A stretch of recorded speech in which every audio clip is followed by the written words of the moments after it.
This is Eye on Africa, France 24's program focused on the continent. I'm Charlie James in for Georgia Calvin Smith, and here's what's ahead.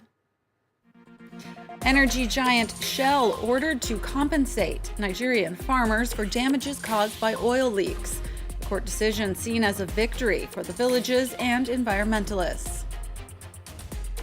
A COVID wave in Zimbabwe floods hospitals, killing rich and poor. It's a wake-up call for the nation's elites with their money and influence unable to overcome the crumbling health system. And a community in Ivory Coast turning plastic waste into school buildings. Partnership with UNICEF using the landfill as a source for 100% plastic bricks. It's an environmental David and Goliath story. After 13 years of legal battles, 3 Nigerian farmers will be paid damages by Shell Oil. An appeals court in The Hague ruled that the company's Nigerian branch must compensate for oil leaks, with the exact amount still to be determined. Spills polluted village land and water sources in the Niger Delta region. Shell Nigeria says it is disappointed by the verdict and asserts the spills were caused by sabotage. Here's how one of the farmers in the case reacted to the news. Shell had made it impossible for me to survive with my family and personally my body itself. I have suffering, and today I have just got a very successful judgment. I am very much happy, and I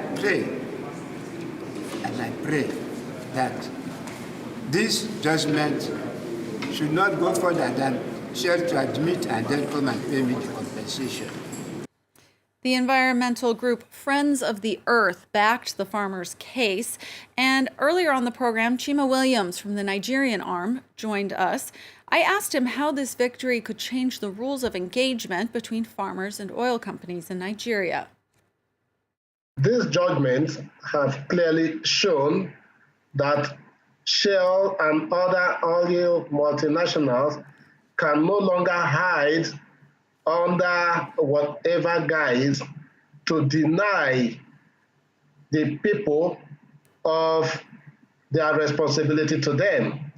And by this judgment, which have clearly shown that Shell's arguments that they always put forward, that whatever happens to their facility is as a result of third-party interference, may not hold waters again, except they have to prove beyond reasonable doubt those that interfered with their facilities.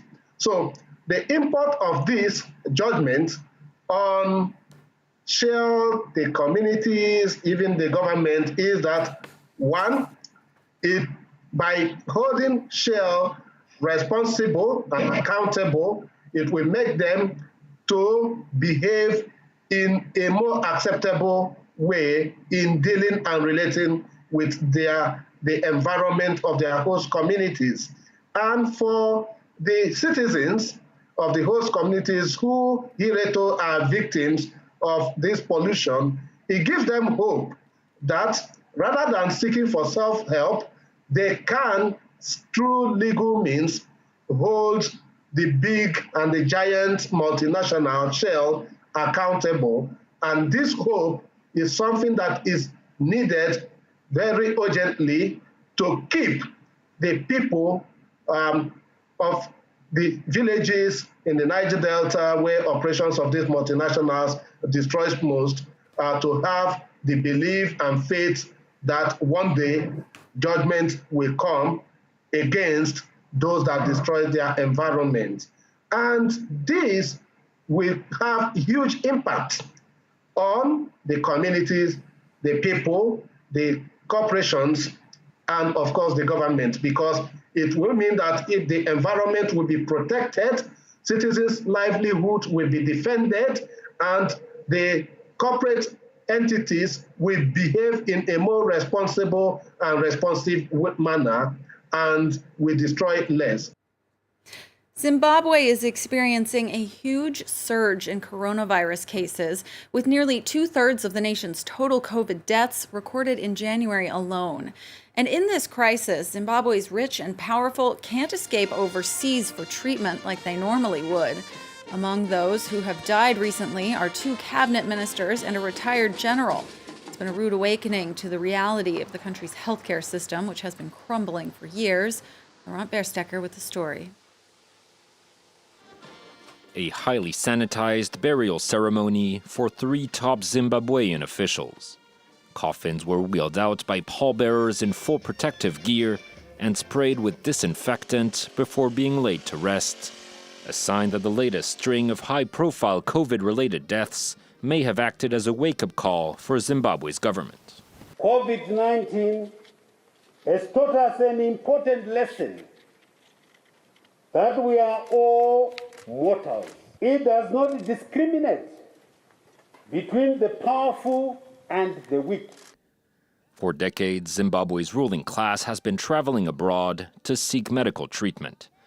But amid a string of travel restrictions caused by the pandemic, the country's elite must now face a grim reality: a national health system on its last legs. With only 84 working ventilators and just over 1,000 beds for COVID-19 patients, Zimbabwe appears ill-equipped to face a deadly second wave, which has already killed hundreds of people in January alone. Medical staff say they've been working around the clock with little to no protective equipment and accuse authorities of repeatedly ignoring their cries for help. Mentally, physically, the nurses are traumatized as we speak right now. We have been telling the government that the system is not working. People are dying from avoidable deaths. Public anger over Zimbabwe's health system could add to growing dissatisfaction with Emerson Mnangagwa's government, which is under fire for failing to halt the country's economic plunge. Let's take a quick look at other stories making headlines across Africa. Central Mozambique working to rebuild communities hit by tropical cyclone ELOISE last weekend. At least 21 people have been killed by the superstorm and hundreds of thousands impacted by the heavy flooding. DR Congo's prime minister resigned on Friday, pushed out after the nation's parliament passed a no-confidence motion. It's the latest political victory for President Felix Tshisekedi as he works to rid the government of his predecessor Joseph Kabila's allies. And Tanzania's president claims God has eliminated COVID-19 in his country, but his own church is now pushing back.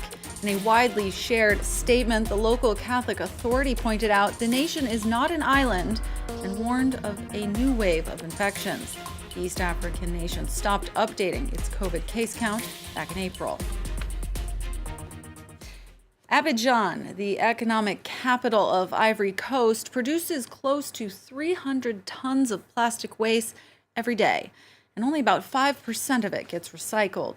UNICEF spotted an opportunity there, and the UN agency is co-sponsoring a plan to build schools out of plastic bricks. France 24's Sam Bradpiece reports. Plastic, plastic, wherever you look. Abidjan is drowning in it.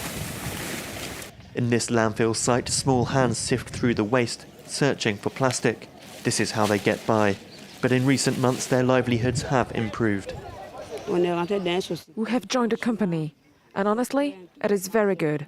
Very good. These women have seen their incomes double since they started working directly for the Colombian business Conceptos Plásticos. Set up last year, their factory transforms plastic waste into building material. You can see all the different kinds of plastic here. Now we're going to grind it and over there densify it so that we can use it in our manufacturing process.